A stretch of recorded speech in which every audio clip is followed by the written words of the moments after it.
चलिए आगे बढ़ते और सुनते हैं भाग 21 प्रेमचंद की रचना गोदान से।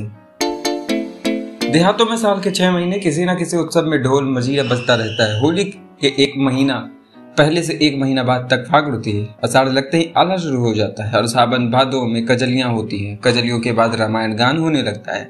सेमी भी अपवाद नहीं है। महाजन की धामखियों और कारिंदों की गोलियों के द्वारा इस समारोह में कोई बाधा नहीं पड़ सकती। घर में अनाज नहीं है, देह पर कपड़े नहीं है, गांठ में पैसे नहीं है, कोई परवाह नहीं। जीवन की आनंद वृत्ति तो दबाई नहीं जा सकती, हंसे बिना तो जिया नहीं जा सकता। यूं होली में गाने बजाने का मुख्य स्थान नोखेराम की चौपाल थी। वहीं भंग बनती थी, वहीं रंग उड़ता था, वहीं नाच होता था। इस उत्सव में कारिंदा साहब के 10-5 रुपए खर्च हो जाते थे और किसमें यह सामर्थ्य था कि अपने द्वार पर जलसा कराता। लेकिन अब की गोबर ने गांव के नवयुवकों को अपने द्वार पर खींच लिया और नोखेराम की चौपाल खाली पड़ी हुई थी। गोबर के द्वार पर भंग घुट रही है, पान के बीड़े लग रहे हैं, रंग घोला जा रहा है, फर्श बिछा हुआ है, गाना हो रहा है और चौपाल में सन्नाटा छाया हुआ है। भंग रखी हुई है, पीसे कौन? ढोल मजीरा सब मौजूद है, पर गाए कौन? जिसे देखो गोबर के द्वार की ओर दौड़ा चला जा रहा है। यहाँ भंग से गुलाब जल और केसर और बादाम की बहार है। हाँ, शेर भर बादाम गोबर खुद लाया। पीते ही चोला तर हो जाता है, आंखें खुल जाती है। खमीरा तमाकू लाया है, खास विस्वा की, रंग में भी केवड़ा छोड़ा है। रुपए कमाना भी जानता है और खर्च करना भी जानता है। गाड़ कर रख लो तो कौन देखता है। धन की यही शोभा है और केवल भंग ही नहीं है, जितने गाने वाले हैं सबका नेवता भी है। और गांव में ना नाचने वालों की कमी है, न अभिनय करने वालों की। शोभाहीन लंगड़ों की ऐसी नकल करता है और क्या करेगा। और बोली की नकल करने में तो उसका आसानी नहीं है। जिसकी बोली कहो उसकी बोले। आदमी की भी जानवर की भी गिरधर नकल करने में बेजोड़ है। वकील की नकल वह करे, पटवारी की नकल वह करे, थानेदार की, चपरासी की, सेठ की, सभी की नकल कर सकता है। हाँ, बेचारे के पास वैसा सामान नहीं, मगर अब की गोबर ने उसके लिए सभी सामान मंगवा दिया है और उसकी नकलें देखने जोग होगी। ये चर्चा इतनी फैली कि सांझ से ही तमाशा देखने वाले जमा होने लगे। आसपास के गांव से दर्शक की टोलियां आने लगी। 10 बजते बजते 3-4 हजार आदमी जमा हो गए और जब गिरधर झिंगुर सिंह का रूप भरे अपने मंडली के साथ खड़ा हुआ तो लोगों को खड़े होने की जगह भी न मिलती थी। वही खलवाट सिर, वही बड़ी मूछे और वही तोंद बैठे भोजन कर रहे हैं और पहली ठकुराइन बैठी पंखा चल रही है। ठाकुर ठकुराइन को रसिक नेत्रों से देखकर कहते हैं, अब भी तुम्हारे ऊपर वो है जौवन, और कोई जवान देख ले तो तड़प जाए। और ठकुराइन फूल कर कहती हैं, जभी तो नई नवेली लाए। उसे तो लाया हूं तुम्हारी सेवा करने के लिए, वह तुम्हारी क्या बराबरी करेगी। छोटी बीबी ये वाक्य सुन लेती है और मुंह फुलाकर चली जाती है। दूसरे दृश्य में ठाकुर खाट पर लेटे हैं और छोटी बहू मुंह फेरे हुए जमीन पर बैठी हुई है। ठाकुर बार बार उसका मुंह अपनी ओर फेरने की विफल चेष्टा करते कहते हैं, मुझसे क्यों रूठी हो मेरी लाडली। तुम्हारी लाडली जहां है वहां जाओ, मैं तो लौंडी हूं, दूसरों की सेवा टहल करने के लिए आई हूं। तुम मेरी रानी हो, तुम्हारी सेवा टहल करने के लिए वह बुढ़िया है। पहली ठकुराइन सुन लेती है और झाड़ू लेकर घर में घुसती है और कई झाड़ू उन पर जमाती है। ठाकुर साहब जान बचाकर भागते हैं। फिर दूसरी नकल हुई जिसमें ठाकुर ने 10 रुपए का दस्तावेज लिखकर 5 रुपए दिए। शेष नजराने और तहरीर और दस्तूरी और ब्याज में काट लिए। किसान आकर ठाकुर के चरण पकड़कर रोने लगता है। बड़ी मुश्किल से ठाकुर रुपए देने पर राजी होते हैं। जब कागज लिख जाता है और आसामी के हाथ में 5 रुपए रख दिए जाते हैं तो वह चकरा कर पूछता है, ये तो 5 रुपए है मालिक। 5 नहीं 10 हैं, घर जाकर गिनना। नहीं सरकार 5 है। 1 रुपया नजराने का हुआ कि नहीं? हाँ सरकार। 1 तहरीर का? हाँ सरकार। 1 कागज का? हाँ सरकार। 1 दस्तूरी का? हाँ सरकार। 1 सूद का? हाँ सरकार। 5 नकद हुए, 10 हुए कि नहीं? हाँ सरकार। अब ये 5 मेरी ओर से रख लीजिए। कैसा पागल है? नहीं सरकार, 1 रुपया छोटी ठकुराइन का नजराना, 1 रुपया बड़ी ठकुराइन का, 1 रुपया ठकुराइन के पान खाने को, 1 बड़ी ठकुराइन के पान खाने को, बाकी बचा 1 वह आपकी करिया कर्म के लिए। इसी तरह नोखेराम और पट्टेश्वरी अवताता दिन की बारी बारी से सबकी खबर ली गई और फवतियों में चाहे कोई नयापन ना हो और नकलें पुरानी हो, लेकिन गिरधारी का ढंग ऐसा हास्यजनक था। दर्शक इतने सरल हृदय से थे कि बेवाद की बात में भी हंसते थे। रात भर बढ़ती होती रही और सताए हुए दिल कल्पना में प्रतिशोध पाकर प्रसन्न होते रहे। आखिरी नकल समाप्त हुई तो कौवे बोल रहे थे। सवेरा होते ही जिसे देखो उसी की जबान पर वही रात के गाने, वही नकल, वही फिक्रे मुखिए तमाशा बन गए। जिधर निकलते उधर ही 2-4 लड़के पीछे लग जाते और वही फिक्रे कसते। झिंगुर सिंह तो दिल लगी बाज आदमी थे, इसे दिल लगी में लिया, मगर पट्टेश्वरी में चिढ़ने की बुरी आदत थी और पंडित दाता दीन तो इतने तुनक मिजाज थे कि लड़ने पर तैयार हो जाते थे। वह सबसे सम्मान पाने के आदी थे, कारिंदा की तो बात है क्या। राय साहब तक उन्हें देखते ही सिर झुका देते थे। उनकी ऐसी हंसी उड़ाई जाए और अपने ही गांव में, ये उनके लिए असहाय था। अगर उनमें ब्रह्म तेज होता तो इन दुष्टों को भस्म कर देते, ऐसे शाप देते कि सब के सब भस्म हो जाते। लेकिन इस कलयुग में शाप का असर ही जाता रहा, इसलिए उन्होंने कलयुग वाला हथियार निकाला। होरी के द्वार पर आए और आंखें निकाल कर बोले, क्या आज भी तुम काम करने ना चलोगे होरी? अब तो तुम अच्छे हो गए होगे, मेरा कितना हरज हो गया है ये तुम नहीं सोचते। गोबर देर में सोया था, अभी उठा था और आंखें मलता हुआ बाहर आ रहा था कि दाता दीन की आवाज कान में पड़ी। पालागन करना तो दूर रहो, उल्टे और हेकड़े दिखाकर बोला, अब वो तुम्हारी मजूरी ना करेंगे, हमें अपनी ऊख भी तो बोनी है। दाता दीन ने सुरती फांकते हुए कहा, काम कैसे नहीं करेंगे?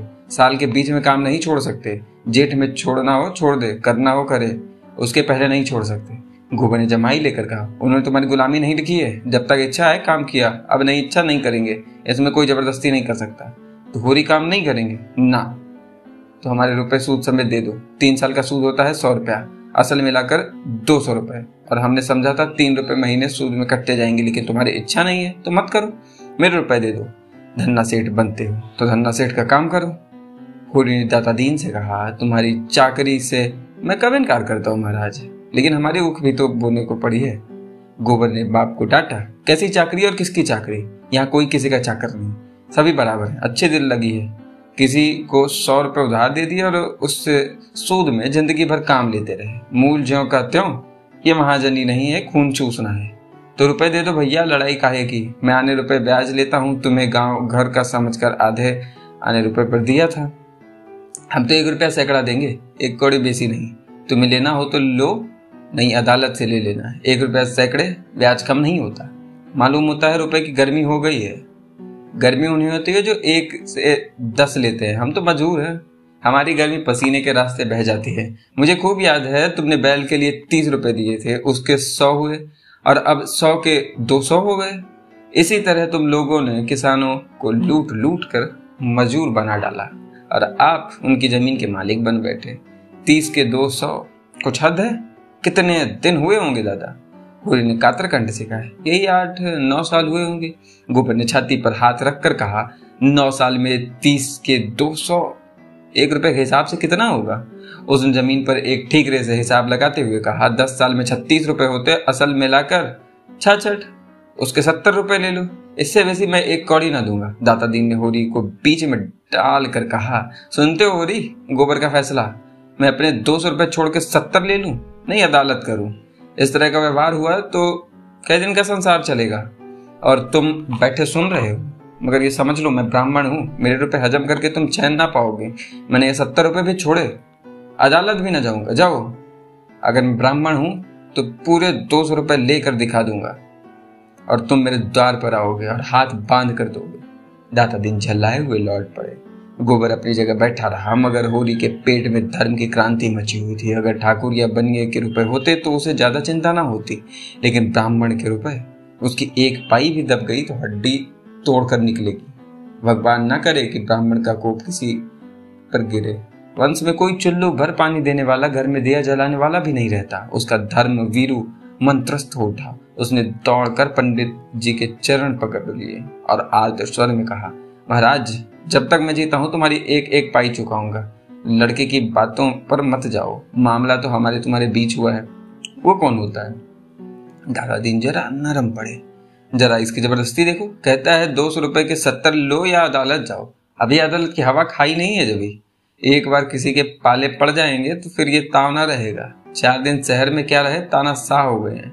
मैं तो कहता हूँ महाराज, मैं तुम्हारी 1-1 पाई चुकाऊंगा, तो कल से हमारे यहाँ काम करने आना पड़ेगा। अपने ऊख बोना है महाराज, नहीं तुम्हारा ही काम करता। दाता दिन चले गए तो गोबर ने तिरस्कार की आंखों से देखकर कहा, गए थे देवता को मनाने? तुम्ही लोगों ने तो इन सबों का मिजाज बिगाड़ दिया है। 30 रुपए दिए, अब 200 रुपए दे लेगा और डांट ऊपर से बताएगा और तुमसे मजूरी कराएगा और काम कराते कराते मार डालेगा। होरी ने अपने विचार में सत्य का पक्ष लेकर कहा, नीति हाथ से न छोड़ना चाहिए बेटा, अपनी अपनी करनी अपने साथ है।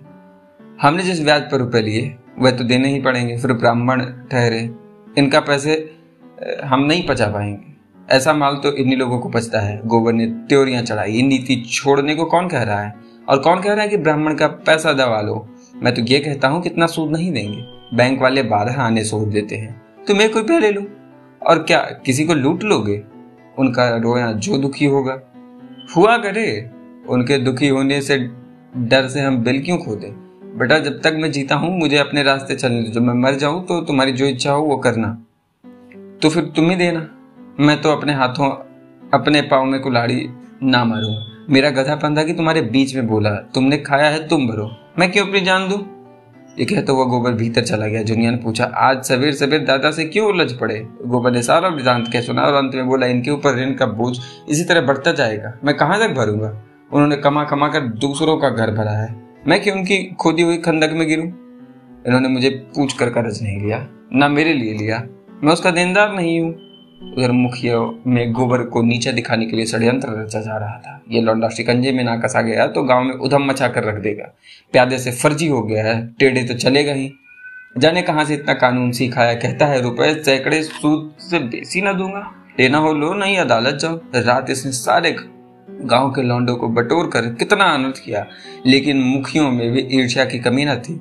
सभी अपने बराबर वालों को परिहास पर प्रसन्न थे। पट्टेश्वरी और नोखेराम में बातें हो रही थी। पट्टेश्वरी ने कहा, मगर सबों को घर घर की रत्ती रत्ती का हाल मालूम है। झिंगुर सिंह को तो सबों ने ऐसा लगेगा कि कुछ ना पूछो। दोनों ठकेराइनों की बातें सुन सुनकर लोग हंसी के मारे लौट गए। नोखेराम ने ठट्ठा मार कर कहा, मगर नकल सच्ची थी, मैंने कई बार उनकी छोटी बेगम के द्वार पर खड़े लंडों से हंसी करते देखा है, और बड़ी रानी काजल और सिंदूर और महावर लगाकर जवान बनी रहती है, दोनों में रात दिन छिड़ी रहती है। झिंगुरी पक्का बेहाया है, कोई दूसरा होता तो पागल हो जाता। सुनो तुम्हारी बड़ी भद्दी नकल की, चवरिया के घर में बंद करके पिटवाया। मैं तो बचा बचा कर बकाया लगान का दावा करके ठीक कर दूंगा। वह भी क्या याद करेंगे कि किसी से पाला पड़ा था। लगान तो उसने चुका दिया है ना, लेकिन रसीद तो मैंने नहीं दी। सबूत क्या है कि लगान चुका दिया? और यहाँ कौन हिसाब किताब देखता है? आज ही प्यादा बेचकर बुलाता हूँ। होरी और गोबर दोनों उख बोने के लिए खेत सींच रहे थे। अब की उख की खेती होने की आशा तो थी नहीं, इसलिए खेत परती पड़ा हुआ था। अब बैल आ गए थे तो उख क्यों ना बोई जाए। मगर दोनों जैसे 36 बने हुए थे, ना बोलते थे ना ताकते थे। होरी बैलों को हाँक रहा और गोबर मोट ले रहा था। सोना और रूपा दोनों खेत में पानी दौड़ा रही थी। उनमें झगड़ा हो गया। विवाद का विषय यह था कि झिंगुर सिंह की छोटी ठकुराइन पहले खुद खाकर पति को खिलाती है या पति को खिलाकर तब खुद खाती है। सोना कहती थी पहले वो खुद खाती है। रूपा का मत इसके प्रतिकूल था। रूपा ने जिरह की, अगर वह पहले खाती है तो क्यों मोटी रही है? ठाकुर क्यों मोटे हैं? अगर ठाकुर उन पर गिर पड़े तो ठकुराइन पिस जाए। सोना ने प्रतिवाद किया, तो समझती है अच्छा खाने से लोग मोटे हो जाते हैं? अच्छा खाने से लोग बलवान होते हैं, मोटे नहीं। मोटे होते हैं घास पात खाने से। तो ठकुराइन ठाकुर से बलवान है और क्या।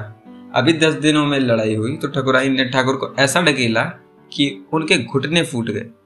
तो भी तू पहले आप खाकर तब जीजा को खिलाएगी, और क्या। अम्मा तो पहले दादा को खिलाती है, तभी तो जब देखो तब दादा को डांट देते हैं। मैं बलवान होकर अपने मर्द को काबू में रखूंगी। तेरा मर्द तुझे पीटेगा, तेरी हड्डी तड़ी तोड़ कर रख देगा। रूपा रुआसी होकर बोली, क्यों पीटेगा? मैं मार खाने का काम ही ना करूंगी। वह कुछ ना सुनेगा, तूने जरा भी कुछ कहा वह मार चलेगा, मारते मारते तेरी खाल उधेड़ लेगा। रूपा ने बिगड़कर सोना की साड़ी दांतों से फाड़ने की चेष्टा की और असफल होने पर चुटकियां काटने लगी। सोना ने और चिढ़ाया, वह तेरी नाक भी काट लेगा। इस पर रूपा ने बहन के दांत से काट खाया। सोना की बाह लहुआ गई। उसने रूपा को जोर से ढकेल दिया। वह गिर पड़ी और उठकर रोने लगी। सोना भी दांतों के निशान देखकर रो पड़ी। उस दोनों का चिल्लाना सुनकर गोबर गुस्से से भरा हुआ आया और दोनों को 2-2 घूंसे चढ़ दिए। दोनों रोती हुई निकल कर घर चली गई। सिंचाई का काम रुक गया। इस पर पिता पुत्र में एक झड़प हो गई। होरी ने पूछा, पानी कौन चलाएगा? दौड़े दौड़े गए, दोनों को भगा आए। अब जाकर मना क्यों नहीं लाते? तुमने इन सबों को बिगाड़ रखा है। इस तरह मारने से और निर्लज्ज हो जाएगी। 2 जून खाना बंद कर दो, आप ठीक हो जाएंगे। मैं उनका बाप नहीं, कसाई नहीं हूँ। पाँव में एक बार ठोकर लग जाने के बाद किसी कारण से बार बार ठोकर लगती है और कभी कभी अंगूठा पक जाता है और महीनों कष्ट देता है। पिता और पुत्र के सद्भाव को आज इसी तरह की चोट लग गई और उस पर ये तीसरी चोट पड़ी। गोबर ने घर जाकर जुनिया को खेत में पानी देने के लिए साथ लिया। जुनिया बच्चे को लेकर खेत में आ गई। धनिया और उसकी दोनों बेटियां बैठी ताकती रही। माँ को भी गोबर की उदंडता बुरी लगती थी। रूपा को मारता तो वह बुरा ना मानती, मगर जवान लड़की को मारना यह उसके लिए असहाय था। आज ही रात को गोबर ने लखनऊ लौट जाने का निश्चय कर लिया। यहाँ वो नहीं रह सकता। जब घर में उसकी कोई पूछी नहीं तो वो क्यों रहे? वह लेन देन के मामले में बोल नहीं सकता। लड़कियों को जरा मार दिया तो लोग ऐसे जामे के बाहर हो गए मानो वो बाहर का आदमी हो, तो इस सराय में वो न रहेगा। दोनों भोजन करके बाहर आए थे कि नौकेराम के प्यादे ने आकर कहा, चलो कारिंदा साहब ने बुलाया। होरी ने गर्व से कहा, रात को क्यों बुलाते हैं? मैं तो बाकी दे चुका हूँ। प्यादा बोला, मुझे तो तुम्हें बुलाने का हुक्म मिला है। जो कुछ अर्ज करना है वहीं चलकर करना।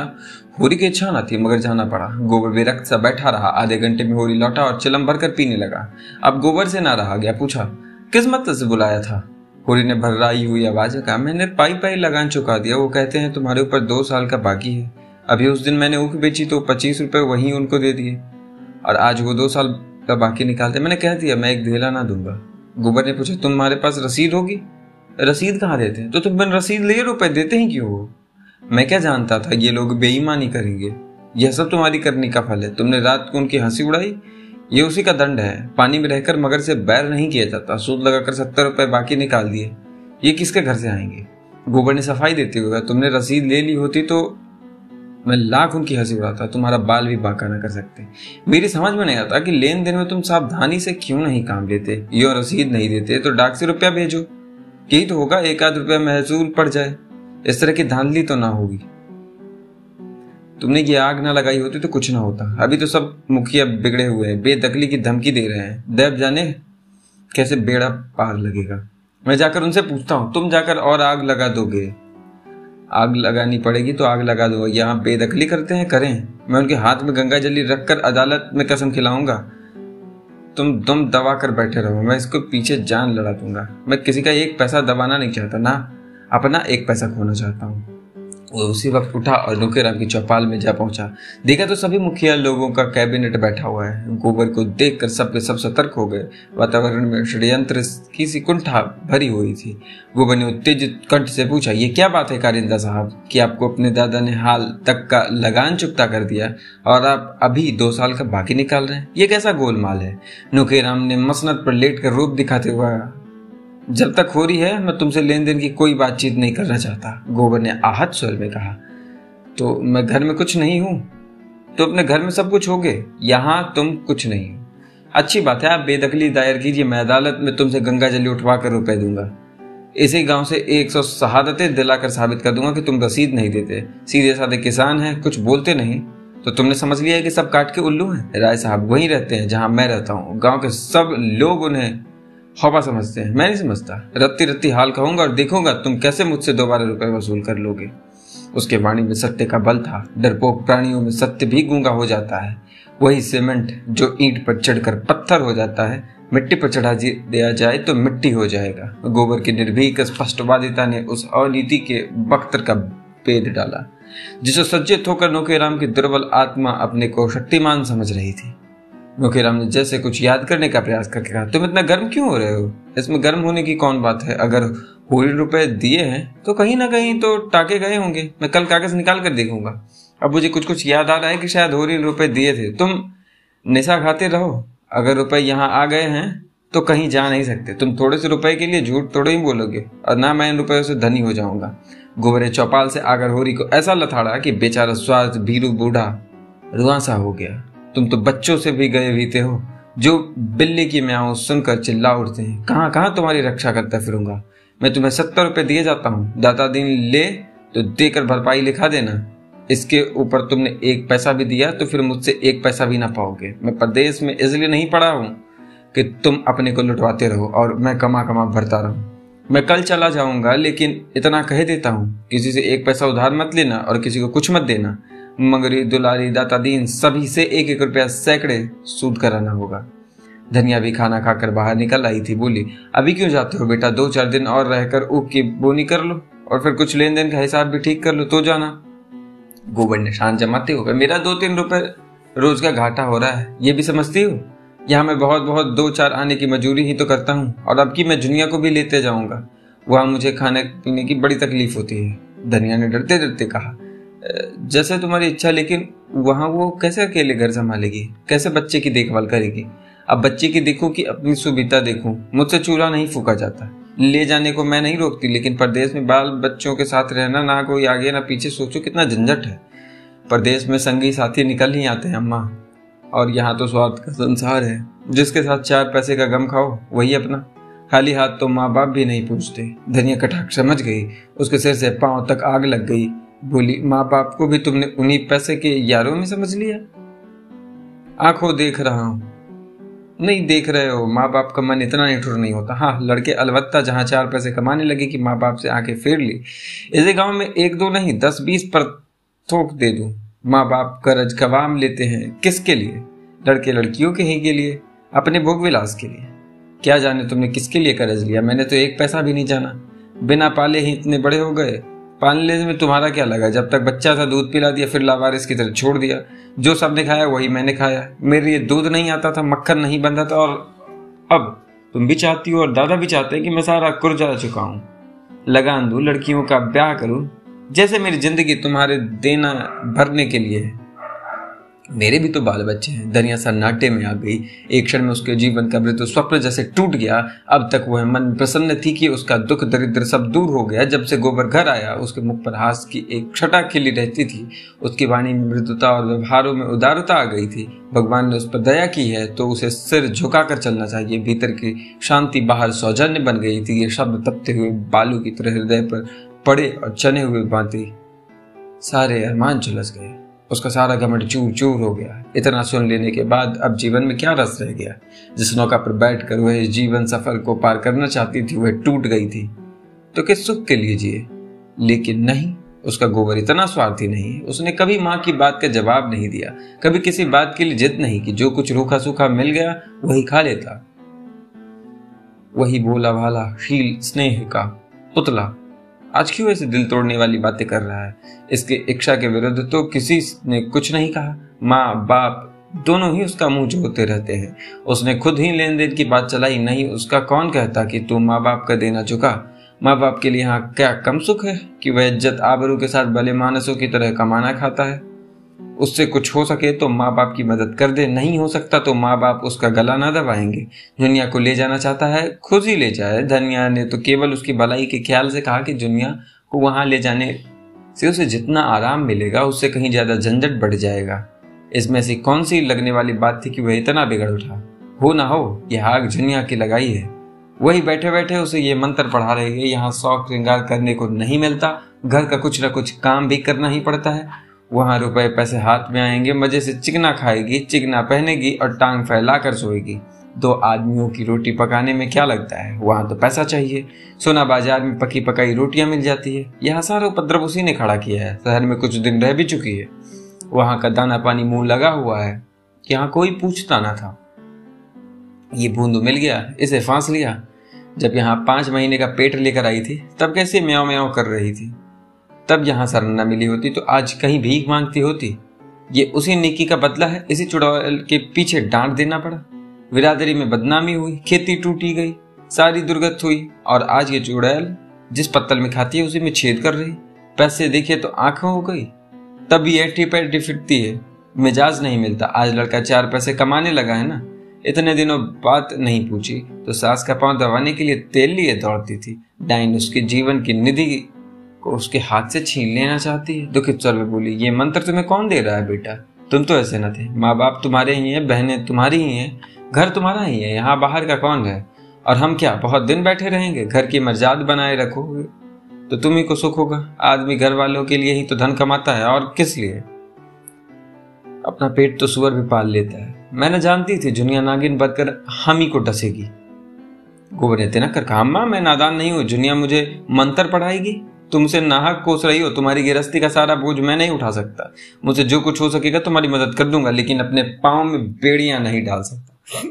जुनिया भी कोठरी से निकल कर बोली, अम्मा जुलाही का गुस्सा दाढ़ी पर ना उतारो। कोई बच्चा नहीं है कि मैं फोड़ लूंगी।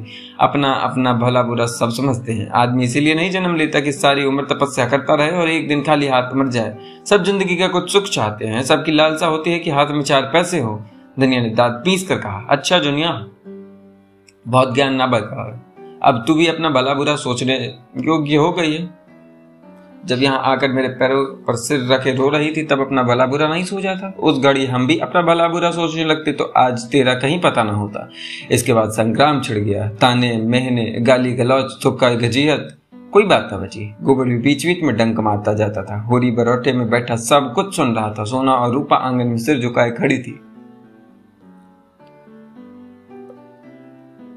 दुलारी, पुनिया और कई स्त्रियां बीच बचाव करने आ पहुंची थी। गर्जन के बीच में कभी कभी बूंदें भी गिर जाती थी। दोनों ही अपने अपने भाग्य को रो रही थी। दोनों ही ईश्वर को कोस रही थी और दोनों अपनी अपनी निर्दोषिता सिद्ध कर रही थी। दुनिया गड़े मुर्दे उखाड़ रही थी। आज उसे हीरा और शोभा से विशेष सहानुभूति हो गई थी, जिन्हें धनिया ने कहीं काना रखा था। धनिया की आज तक किसी से ना पड़ी थी तो दुनिया से कैसे पड़ सकती। धनिया अपनी सफाई देने की चेष्टा कर रही थी, लेकिन ना जाने क्या क्या बात थी कि जनमत जुनिया की ओर था। शायद इसलिए कि जुनिया संयम हाथ से न जाने देती थी और धनिया आपे से बाहर थी। शायद इसलिए भी कि जुनिया अब कमाऊ पुरुष की स्त्री थी और उसे प्रसन्न रखने में ज्यादा मसलहत थी। तब हुरी ने आंगन में आकर कहा, मैं तेरे पैर पड़ता हूँ धनिया, चुप रह, मेरे मुंह में कालीख मत लगा। हाँ, अभी मन न भरा हो तो और सुन। धनिया फुंकार मारकर उधर दौड़ी। तुम भी मोटी डाल पकड़ने चले? मैं ही दोषी हूँ, ये तो मेरे ऊपर फूल बरसा रही है। संग्राम का क्षेत्र बदल गया। जो छोटे के मुंह लगे वो छोटा। धनिया किस तर्क से जुनिया को छोटा मान ले? होरी ने व्यथित कंठ से कहा, अच्छा, वो छोटी नहीं बड़ी सही। जो आदमी नहीं रहना चाहता उसे क्या बांध कर रखोगी? माँ बाप का धर्म है लड़के को पाल पोस कर बड़ा कर देना। वो हम कर चुके, उनके हाथ पांव हो गए। अब तू क्या चाहती है? वे दाना दाना चारा ला कर खिलाए? माँ बाप का धर्म 16 आना लड़कों के साथ है। लड़कों का माँ बाप के साथ एक आना भी धर्म नहीं। जो जाता है उसे असीस देकर विदा कर दे। हमारा भगवान मालिक है, जो कुछ भोगना बदा है भोगेंगे। 47 साल इस तरह धोते धोते कट गए। 10-5 साल है, वो भी यूं ही कट जाएंगे। उधर गोबर जाने की तैयारी कर रहा था। इस घर का पानी भी उसके लिए हराम है। माता होकर भी जब उसे ऐसी बातें कहे तो वो उसका मुंह भी ना देखेगा। देखते ही देखते उसका बिस्तर बन गया। जुनिया ने भी चुंदरी पहन ली। चुन्नू भी टोप और फ्रॉक पहनकर राजा बन गया। हुरी ने आद्रकंठ से कहा, बेटा तुमने कुछ कहने का मुंह तो नहीं है, लेकिन कलेजा नहीं मानता। क्या जरा सा कर अपनी अभागिनी माता के पांव छू लोगे तो कुछ बुरा होगा? जिस माता की कोख से जन्म लिया और जिसकी रगत पीकर पले हो, उसके साथ इतना भी नहीं कर सकते? गोबर ने मुंह फेर कर कहा, मैं उसे अपनी माता नहीं समझता। हुरी ने आंखों में आंसू लाकर कहा, जैसे तुम्हारी इच्छा, जहां रहो सुखी रहो। जुनिया ने सास के पास जाकर चरणों को आंचल से छुआ। धनिया के मुंह से अजीज का एक शब्द भी ना निकला। उसने आंखें उठाकर देखा भी नहीं। गोबर बालक को गोद लिए आगे आगे था। जुनिया बिस्तर बगल में दबाए पीछे एक चमार का लड़का संदूक लिए था। गांव के कई स्त्री पुरुष गोबर को पहुंचाने गांव के बाहर तक आए और धनिया बैठी रो रही, जैसे कोई उसके हृदय की ओर से आरे से चीर रहा हो। उसका मातृत्व उस घर के समान हो रहा था जिसमें आग लग गई हो और सब कुछ भस्म हो गया हो। बैठकर रोने के लिए भी स्थान ना बचा हो। आप सुन रहे थे भाग 21 प्रेमचंद की रचना गोदान से।